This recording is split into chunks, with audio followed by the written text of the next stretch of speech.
तो बच्चों, क्या हाल चाल। एक बार फिर से स्वागत है हमारे इस चैनल में, द फिजिक्स जोन में। जैसा कि हमने टॉपिक शुरू किया है, यूनिट, डायमेंशन एंड मेजरमेंट। तो कल तक हमने सीखा था यूनिट और डायमेंशन और उसके कुछ एग्जाम्पल। क्लियर? तो उनमें से एक एग्जाम्पल और लेते हैं, फिर इसके बाद धीरे धीरे करके हम इसकी लिमिटेशंस के, इसके यूजेस के, इनके कार्यों को सीखेंगे। क्लियर? तो सबसे पहले हम एक और एग्जाम्पल लेते हैं। जैसे हमने को फाइंड करना है dimensions of resistance.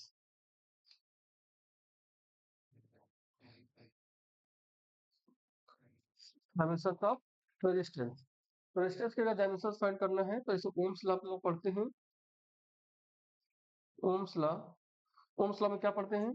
V is equal to I R. Here V is the potential difference, I is the current and R is the resistance.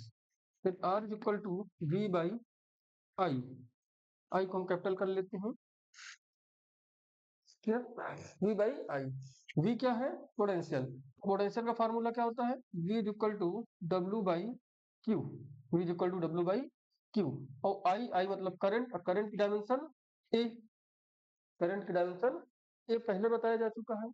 और W, W is the work done, और work done की dimension ml square T minus 2। Q is equal to, Q is equal to IT होता है। Q is equal to IT, मतलब कि charge is equal to current into time. तो हमारे पास current की डायमेंशन A और टाइम की डायमेंशन T। तो ये हमारे पास क्या बन गया? M L square T minus 2, और ये A माइनस 1 और T माइनस 1। क्लियर है यहाँ तक? तो ये क्या बन गया हमारा? M L square T minus 2 और T A माइनस 1, तो हो गया T माइनस 3 और A माइनस 1। क्लियर है यहाँ तक? इस वैल्यू को, ये डायमेंशन किसकी आई? पोटेंशियल की। This dimension is the potential dimension. इसको यहाँ पे पुट करेंगे। Then R is equal to V, यानी कि M L square T minus 3 and A minus 1 and divided by I। I बोलो तो dimensions A। Then the dimensions of resistance becomes this A goes to numerator A, ये minus ऊपर जाएगा minus 1, और ये minus 1, this is minus 2। Then this is the dimensions of resistance. Clear है? चलिए अब हम समझते हैं कुछ डायमेंशनलेस क्वांटिटीज को, जिनकी कोई डायमेंशन नहीं होती हैं। ऐसी क्वांटिटीज भी होती हैं, ऐसी फिजिकल क्वांटिटीज भी होती है जिनकी कोई डायमेंशन नहीं होती है। तो उनको सीखते हैं।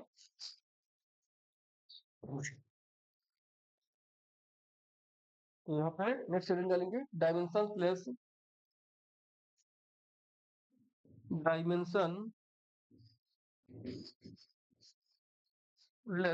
Physical quantities.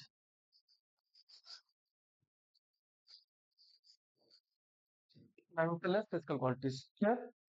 इसमें पहला नंबर है परफेक्ट रेशियो। पहला number perfect ratio. Perfect ratio क्या होती है? जैसे कोई ऐसी फिजिकल क्वांटिटी जो सेम फिजिकल क्वांटिटीज का रेशियो हो। जैसे हम पढ़े refractive index. Refractive index, refractive index क्या होता है? कि ये एक मीडियम के इंडेक्स का दूसरे मीडियम के इंडेक्स के रेशियो में वैल्यू होती है। मतलब कि ये रिफ्रैक्टिव इंडेक्स किसी मीडियम का, ये होता है refractive index of first medium and refractive index of second medium. ये भी रिफ्रैक्टिव इंडेक्स है, ये भी रिफ्रैक्टिव इंडेक्स है, दोनों सेम क्वांटिटी है। जब दोनों सेम क्वांटिटी हो जाएंगे तो इनकी डायमेंशन जीरो हो जाएंगे। जब डायमेंशन जीरो हो जाती है तो इसको इस प्रकार से लिखते हैं m to power 0, m to power 0 और t टू पावर 0। क्लियर? यहाँ पे देखेंगे m की पावर 0, इसकी पावर 0, t की पावर भी 0, तीनों की पावर 0। पावर 0 का मतलब होता है 1। वन यहाँ पे आ जाएगा फाइनली, तो वन का मतलब होता है non in dimension. Clear. Next refractive index हो गया। नेक्स्ट हम कैसे समझते हैं स्ट्रेंथ। क्या स्ट्रेंथ, स्ट्रेंथ क्या होता है, चेंज इन लेंथ या वॉल्यूम या फिर एरियल सरफेस, हम यहाँ सीधे लिख लेते हैं change in length upon original length, upon original length. Change in length का मतलब कि ये भी एक प्रकार की लेंथ है, और ओरिजिनल लेंथ मतलब ये भी एक प्रकार की लेंथ है। तो लेंथ अपॉन लेंथ ये एक दूसरे कैंसिल आउट हो जाएगा, तो डायमेंशन क्या बन जाएगी, m to power 0, l to power 0 और c टू पावर 0। क्लियर। इसी प्रकार एक और फिजिकल क्वांटिटी है जिसको हम बोलते हैं specific gravity. Specific gravity, specific gravity, specific gravity क्या होती है, ये होती है density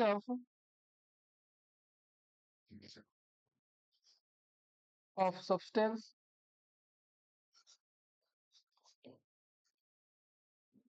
upon density of water. समझे क्या, ये क्या होती है density of substance upon density of water. तो density of substance rho, density of water W। तो ये भी डेंसिटी, ये भी डेंसिटी, इसकी डेंसिटी की डायमेंशन इस डेंसिटी की डायमेंशन आपस में कैंसिल आउट हो जाएगी। तो हमारे पास फाइनल क्या बनेगा, m to power 0, l to power 0, t to power 0। ऐसे ये रेशियो होते हैं जिनकी जिनकी डायमेंशन जीरो होती है। और भी कई सारे रेशियोज होते हैं जैसे पॉइजन रेशियो हो गया। इन सारे रेशियोज की जो सेम फिजिकल क्वांटिटीज का रेशियो होते हैं उनकी फिजिकल क्वांटिटीज की डायमेंशन जीरो होती है। क्लियर। चलिए, चल जीरो डायमेंशन लेस क्वांटिटी कहलाती है। क्लियर। नेक्स्ट समझते हैं, एक ये हो गया, एक हमारे पास जैसे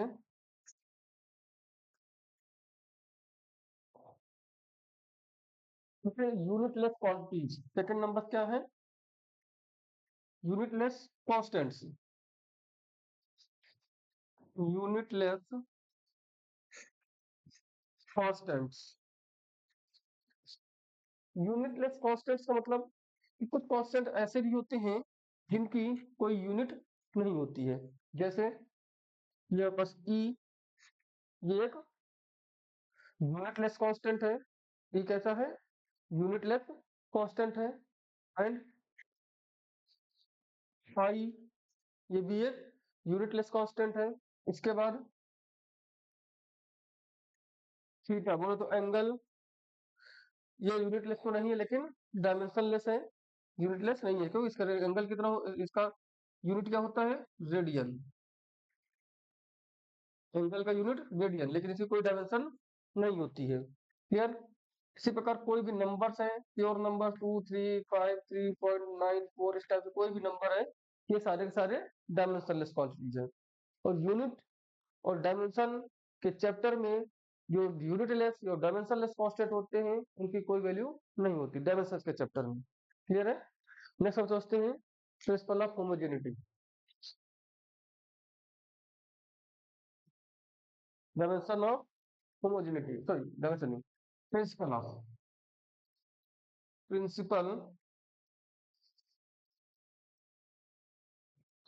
homogeneity, principle of homogeneity. Principle of homogeneity क्या है, इसमें सिंपल बात हम समझते हैं कि जैसे मान लीजिए हमारे पास एक इक्वेशन दी है, x is equal to Y plus Z square plus B. Clear. तो इसके साथ एक कांस्टेंट टर्म लगा लेते हैं a, इसके साथ एक कांस्टेंट टर्म लगा लेते हैं b। Clear. Principal of homogeneity क्या कहता है कि ये दो स्टेप्स,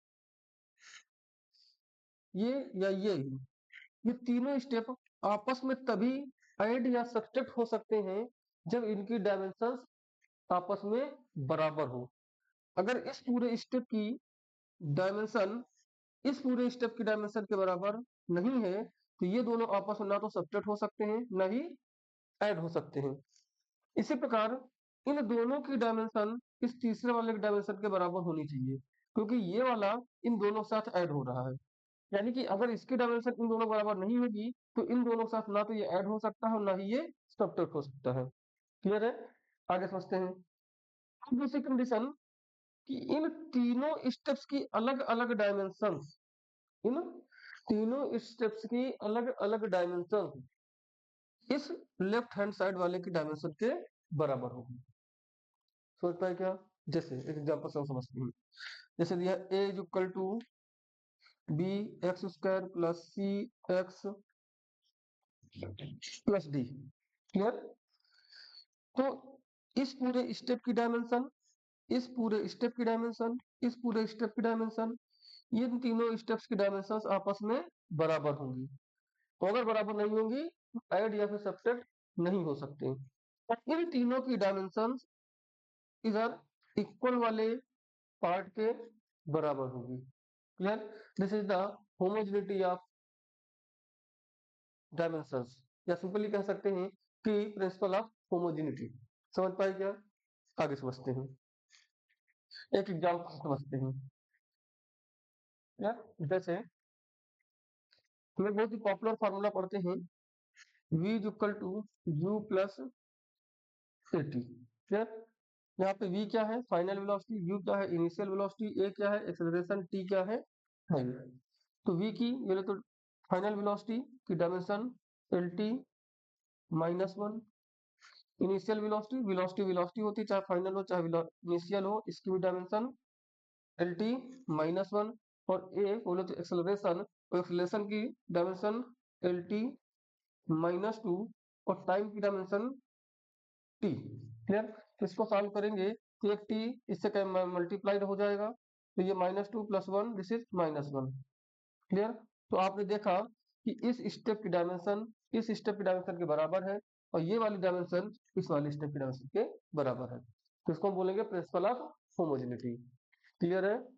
चलिए नेक्स्ट समझते हैं अपन लोग एक एग्जांपल। क्लियर? एक एग्जांपल समझते हैं। जैसे हमारे पास एक एग्जांपल गिवन है,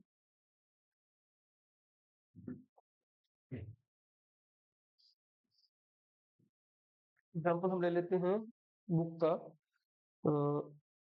ये v is equal to A T cube plus B T square plus C t, where where t क्या है? टाइम, v क्या है? Velocity and a B c are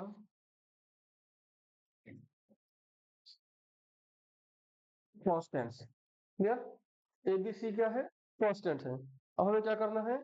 then find out the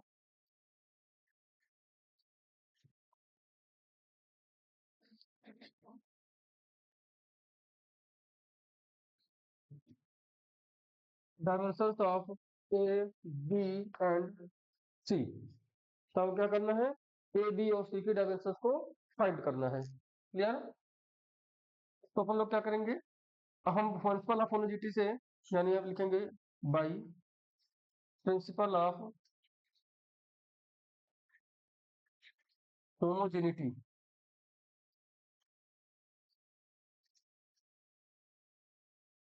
principal of homogeneity principle of homogeneity में आपको क्या पता है कि इस स्टेप की डायमेंशन के बराबर होगी। क्लियर है? तो अगर हम देखें तो इधर ये v है इज इक्वल टू ये ए टी क्यूब है, तो a is equal to v by T cube आएगा।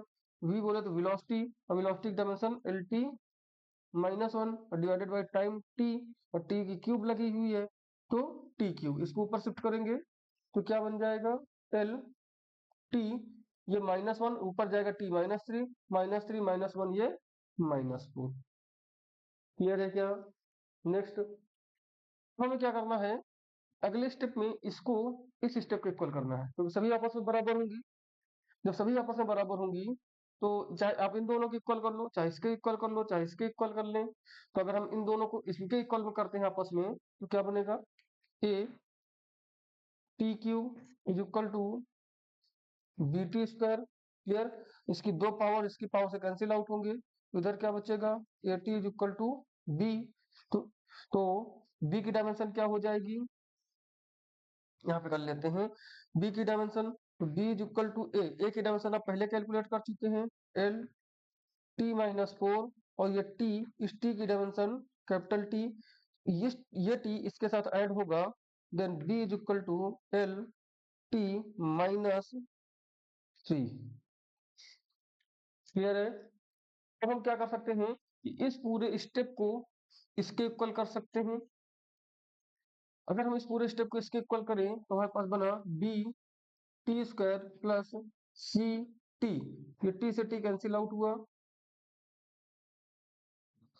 Then B T is equal to C, then C is equal to B की डायमेंशन ये है एल टी -3, और ये टी, इस टी की dimension capital T, then C is equal to L T -2। Clear है?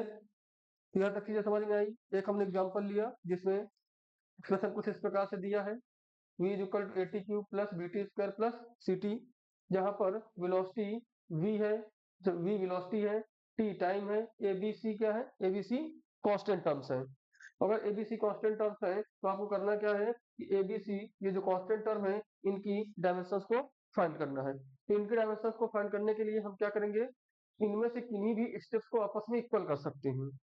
क्यों? क्योंकि प्रिंसिपल ऑफ होमोजेनिटी क्या बोलता है, प्रिंसिपल ऑफ होमोजेनिटी ये बोलता है कि किसी भी एक्सप्रेशन को ऐड या सब्ट्रैक्ट तभी कर सकते हैं जब उनपे उनकी डायमेंशन आपस में इक्वल हो। यानी कि इसकी डायमेंशन इक्वल होगी, इसकी डायमेंशन इसकी डायमेंशन इक्वल होगी, इसकी डायमेंशन इसकी इक्वल होगी, और ये फिर इसके इक्वल होगा, सभी एक दूसरे के इक्वल होंगे। अगर सभी एक दूसरे के इक्वल होंगे तो हम क्या करेंगे, इधर वाले को इससे इक्वल कर देंगे। तो v is equal to A T cube, v is equal to A T cube में हमने क्या किया, t को नीचे शिफ्ट किया, तो a is equal to v by T. t क्या है, टाइम, टाइम की डायमेंशन कैपिटल टी होती है, v क्या है, वेलोसिटी, तो वेलोसिटी की डायमेंशन एल टी -1 होती है। इस t को ऊपर ले जाएंगे तो -3 हो जाएगा, और -3 और -1 हो जाएगा एल टी -4। फिर इसके बाद हम क्या करेंगे, इस वाले स्टेप को इससे इक्वल कर देंगे, तो A T cube is equal to B T square, A T cube is equal to B T square, A T cube is equal to B T square करेंगे, ये टी स्क्वायर से ये T square से T power 2 cancel out हो जाएंगी, एक बच जाएगी।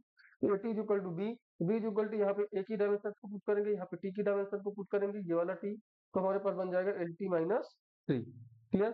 इसी प्रकार हम क्या करेंगे, अब बी टी स्क्वायर को सी टी के बराबर करेंगे, ये सेकंड वाला स्टेप और थर्ड वाले के स्टेप के बराबर होगा। इन दोनों को हम इक्वल करेंगे तो हमारे पास टी से टी कैंसिल आउट हो जाएगा, b T is equal to c, तो c is equal to d की डायमेंशन है L T -3, this is L T -3, और ये टी तो मिलकर बन गया एल टी -2। क्लियर है यहाँ तक? तो कोई फिर फिक्स है, कोई डाउट तो नहीं? नेक्स्ट हम अब आगे समझते हैं application of dimension.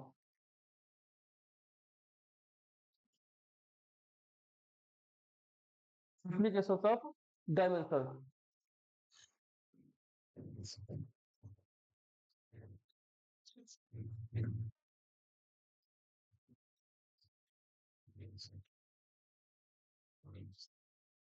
Application of dimension.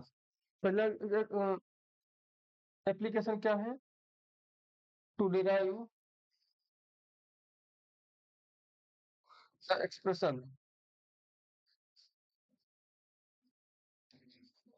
To derive the expression. Clear? पहले इस एग्जांपल, पहले इस एप्लीकेशन को समझते हैं।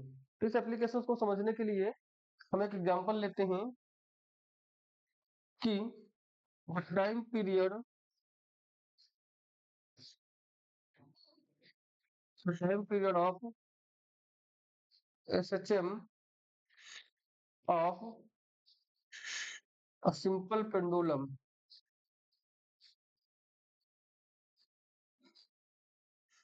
simple pendulum is the time period of system of a simple pendulum is depends on its length and acceleration due to gravity। ठीक है, एक सिंपल हार्मोनिक मोशन में जो पेंडुलम होता है, उस पेंडुलम का जो टाइम पीरियड है वो दो फैक्टर्स पर डिपेंड करता है, एक उसकी लेंथ पर और उसके एक्सेलरेशन ड्यू टू ग्रेविटी का। सिंपल पेंडुलम होता क्या, पहले उसको सिंपली समझते हैं कि ये एक ऊपर सरफेस है या मान लो आपकी सीलिंग है, उस सीलिंग पे एक आपने डोरी ली, उस डोरी को एक ऊपर वाले पॉइंट को छत पे बांध दिया और नीचे वाले पॉइंट पे आपने यहाँ पे एक बॉब लटका दिया, मतलब कोई भी मेटेलिक बॉब या फिर कोई पत्थर लटका दिया। उसके बाद क्या करेंगे, आप इसको ऐसे पकड़ के खींचेंगे और खींचने के बाद इसको छोड़ देंगे। जैसे इसको छोड़ देंगे ये इस टाइप से ऐसे ऑसिलेट करने लगेगा, इस टाइप से ये ऑसिलेट करना चालू कर देगी। ये जब ऑसिलेट करना चालू कर देगा तो एक पॉइंट यहाँ से यहाँ तक, फिर यहाँ से यहाँ तक फिर वापस आने में जितना टाइम पीरियड लगेगा उसको हम बोलते हैं the time period of the simple harmonic motion या time period of pendulum. Clear? ये कह रहा है कि जो टाइम पीरियड है इस डोरी की लेंथ, इस डोरी की लेंथ और acceleration due to gravity G पे डिपेंड करता है। क्लियर? तो हमने क्या कहा, time period is directly proportional to the length of string and length of string and acceleration due to gravity. तो हम क्या करेंगे कि ये टाइम पीरियड उन दो फैक्टर्स पर डिपेंड करता है, तो हम क्या करेंगे, जिन फैक्टर्स पर डिपेंड करता है, अब ये तो हमें पावर पता नहीं किस पावर पर डिपेंड करेगा, तो हम क्या करेंगे, इस पे एक कांस्टेंट पावर लगा देंगे ए और इस पे एक कांस्टेंट पावर लगा देंगे बी। क्लियर? इनके स्टेप्स को अच्छे से समझना है, किस टाइप से स्टेप्स है उसको समझना है। यहाँ पे बात किसकी हो रही है, टाइम पीरियड की। टाइम पीरियड किन किन चीजों पर डिपेंड करता है, पेंडुलम की स्ट्रिंग पर और एक्सेलरेशन ड्यू टू ग्रेविटी पर। क्लियर? तो हम क्या करेंगे, टाइम पीरियड जिन जिन फैक्टर्स को डिपेंड करता है उसके प्रोपोर्शनलिटी लगाएंगे, तो किस पावर पर डिपेंड करता है ये अपने को पता नहीं है। जब पता नहीं है तो हम क्या करेंगे, इसकी पावर ए लगा देंगे, इसकी पावर बी लगा देंगे। क्लियर है? आगे समझते हैं। प्रोपोर्शनल हटाएंगे, एक कांस्टेंट टर्म आएगा, कोई भी कांस्टेंट टर्म ले लेंगे, capital K, L to power A and G to power B. L क्या है, लेंथ है, जी क्या है, एक्सेलरेशन ड्यू टू ग्रेविटी है। अब चाहे ग्रेविटी की एक्सेलरेशन हो चाहे कार की एक्सेलरेशन हो, डायमेंशनली दोनों एक्सेलरेशन ही है तो दोनों की डायमेंशन सेम आएंगी। और दोनों डायमेंशन सेम आएंगी तो यहाँ पे टाइम की डायमेंशन तो टी ही होती है, तो टाइम पीरियड है के, और एल की डायमेंशन एल लेंथ है, लेंथ की डायमेंशन एल टू पावर ए। जी क्या है, एक्सेलरेशन, एक्सेलरेशन की dimension L two minus two और ये पावर बी। तो ये क्या बन गया कि L to power A, power multiply कर देंगे, इस बी की मल्टीप्लाई करेंगे L to power B and T to power minus two B. Clear है? तो अब क्या होगा कि अब ये सारे मल्टीप्लीकेशन में है तो इन सभी को मल्टीप्लाई करेंगे, मल्टीप्लाई करेंगे तो क्या बनेगा कि ये एल है ये भी एल है, ये एल और एल मिलकर L to power A plus B L और एल टू यहाँ पर T to power minus two B. समझ में आया क्या? और इसके बाद हम क्या करेंगे, ये हमारे पास बन गया T equal to K L to power L plus B और ये T to power minus two B. Clear है? अब अगर देखें तो यहाँ पर एल टू पावर इधर क्या है, कुछ नहीं है तो हम इसको लिख सकते हैं एल टू पावर जीरो लिख सकते हैं, यहाँ पे टी टू पावर वन। तो यहाँ पे क्या करेंगे, comparing powers of L and T. तो क्या करेंगे, एल और टी की पावर्स को कंपेयर करेंगे, कंपेयर करेंगे तो यहाँ पर एल की पावर क्या है, ए प्लस बी, यहाँ पे एल टू पावर क्या है 0, हम लिख सकते हैं L to power A plus B equal to है 0 की। क्लियर है, इधर L to power A plus B, इधर एल टू पावर 0, तो L A plus B equal to 0। हम क्या करेंगे, सेम जो नीचे डायमेंशन है उसकी जो पावर्स है उन पावर्स को कंपेयर करेंगे। क्लियर है, तो ए इक्वल टू हमारा क्या बन गया माइनस बी, ये अलग हो गया। ठीक, और इसके बाद यहाँ पे टी की पावर कितनी है -2b, यहाँ पे टी की पावर कितनी है 1 है, तो अपन लोग क्या बनाएंगे -2b इज इक्वल टू 1, तो b इज इक्वल टू -1/, जब -1/2 ये हो गया तो a इज इक्वल टू क्या हो गया, ये माइनस पहले का और b की वैल्यू -1/2, ये 1 माइनस से माइनस कैंसिल, तो अपने पास क्या बन गया a is equal to 1/2। Clear है, तो a इज इक्वल टू 1/2 और b is equal to -1/2। Clear है, ये जो पावर आई, ये जो वैल्यू आई ए और बी की, यहाँ पर से उस ए और बी की वैल्यू यहाँ पे पुट करेंगे। जैसे यहाँ पे वैल्यू पुट करेंगे तो टी इज इक्वल टू ये यहाँ पे k k is equal to a to power, a की वैल्यू क्या है, ए की वैल्यू 1/2 और बी की वैल्यू क्या है -1/2। क्लियर है, इस माइनस वाले को नीचे ला सकते हैं, k is equal to L/2 upon g की पावर 1/2। पावर 1/2 का मतलब हाफ, हाफ का मतलब होता है स्क्वायर रूट, पावर हाफ का मतलब स्क्वायर रूट, मतलब कि अगर किसी भी नंबर की पावर 1/2 लिखा हुआ है तो उसका मतलब होता है उस नंबर का स्क्वायर रूट है।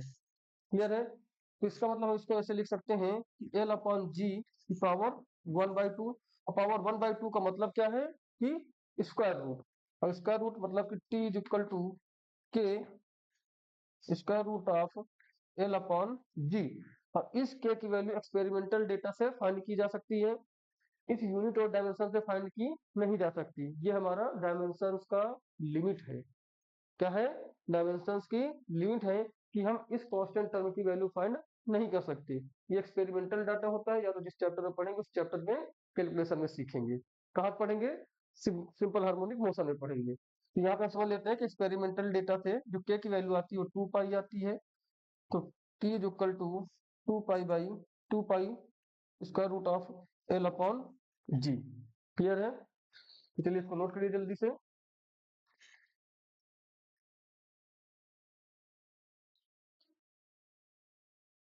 है ना, उम्मीद करते हैं कि आप लोग बराबर नोट कर रहे होंगे। चलिए अगले स्टेप की तरफ बढ़ते हैं।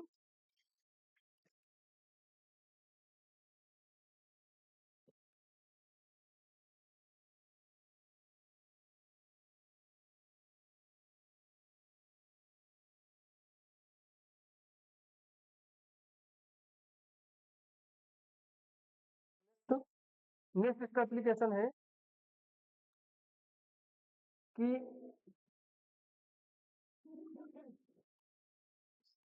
टू चेक द करेक्टनेस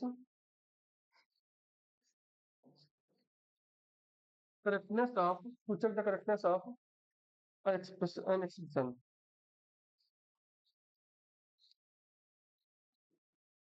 जैसे कोई फार्मूला आपको दिया है, कोई फार्मूला आपको दिया है, उस फार्मूले को भी ये चेक करना होता है कि वास्तव में सही लिखा है या गलत लिखा है। क्लियर, तो एक सिंपल सा एग्जांपल लेते हैं और उसको हम चेक करके देखते हैं कि वास्तव में सही लिखा है कि नहीं। तो हम एक एग्जांपल लेते हैं पोटेंशियल एनर्जी का। किसका, पोटेंशियल एनर्जी का, एम जी एच। एम क्या है, पोटेंशियल एनर्जी मतलब कि अर्थ की सरफेस है, अर्थ की सरफेस से एच हाइट पर, अर्थ की सरफेस से एच हाइट पर एक मास है एम, अगर एच हाइट पर एक मास एम है तो इस अर्थ की ग्रेविटी जी है, तो इसकी पोटेंशियल एनर्जी क्या होगी एम जी एच। क्लियर, हम इसको चेक करते हैं। जैसे हमारे पास पोटेंशियल एनर्जी है, आप लोगों को लास्ट क्लास में बताया गया था कि सभी प्रकार की एनर्जी की जो डायमेंशन होती है ml² T-2 होती है, ml²T-2 होती है, और इधर m मास है, g एक्सेलरेशन है, और h हाइट है, हाइट मतलब लेंथ है, और लेंथ क्या है, लेंथ की डायमेंशन l है। हमारे पास ये क्या बन गया m ये एल और ये एल मिलके एल स्क्वायर, और ये टी माइनस टू, इधर ये M L square T minus two, इधर भी M L square minus two, M L square T minus two. तो ये देखा कि लेफ्ट हैंड साइड की डायमेंशन राइट हैंड साइड की डायमेंशन के इक्वल है। क्लियर? तो इस तरीके से हम कह सकते हैं ये पूरी एक्सप्रेशन डायमेंशनली करेक्ट है। क्लियर? नेक्स्ट एक और छोटा सा एग्जांपल समझते हैं कि v is equal to square root of 2gh, square root of 2gh। v क्या है? वेलोसिटी है। g क्या है? एक्सेलरेशन ड्यू टू ग्रेविटी है। h क्या है? हाइट है। तो अब इसको चेक करते हैं कि ये वेलोसिटी है, तो velocity dimension L T minus one, और इसको हम लिख सकते हैं square root of two into square root of G into H. अब आपको बताया गया था कि डायमेंशन में कांस्टेंट टर्म का कोई एग्जिस्टेंस नहीं होता है, तो L T minus one equal to, इधर वाले को देखेंगे तो क्या है? Acceleration due to gravity. Acceleration due to gravity मतलब इसकी dimension L T minus two, और ये h हाइट है, इसकी डायमेंशन l, ये l और ये मिलकर l मिलकर square root of L square T minus two. इसको लिख सकते हैं एल टी की पावर टू, सॉरी, इसको अपन लोग लिख सकते हैं कि एल और टी की पावर माइनस वन का होल स्क्वायर, ये स्क्वायर रूट, ये स्क्वायर रूट इस पावर से कैंसिल आउट हो जाएगा, तो वापस क्या बन जाएगा? एल टी माइनस वन, और इधर ये एल टी माइनस वन, ये दोनों साइड आपस में करेक्ट है। क्लियर है? चलिए डायमेंशंस का टॉपिक यहाँ से कंप्लीट होता है, और हम उम्मीद करते हैं कि आप लोग सही तरीके से इन लेक्चर्स का यूज कर रहे होंगे, स्टडी कर रहे होंगे, और इन लेक्चर्स को आप कंप्लीटली देखते हैं, वॉच करते हैं, तो आपका चाहे नीट का एग्जाम हो, चाहे जेई का एग्जाम हो, चाहे 11th क्लास को हो, चाहे 12th क्लास को हो, कोई भी ऐसा एग्जाम जिसमें 11th 12th की फिजिक्स इंक्लूड है, उस किसी भी एग्जाम की फिजिक्स आपको कहीं और से पढ़ने की जरूरत नहीं पड़ेगी, 100% कंप्लीट कराऊंगा यही। तो आप लोग अच्छे से स्टडी करना है, वॉच करना है, और प्रॉपर नोट्स बनाना है, उन नोट्स को बार बार रिवीजन करना है। क्लियर? तो आज का डायमेंशन का टॉपिक यही कंप्लीट होता है। कल हम इस चैप्टर का नया टॉपिक शुरू करेंगे, और इसके साथ साथ हम इसके डायमेंशन से कुछ 4-5 न्यूमेरिकल करेंगे, फिर हम चैप्टर्स को आगे बढ़ते रहेंगे। ठीक है? चलिए आज के लिए इतना ही, मिलते हैं अगले एपिसोड में। नमस्कार, जय हिंद।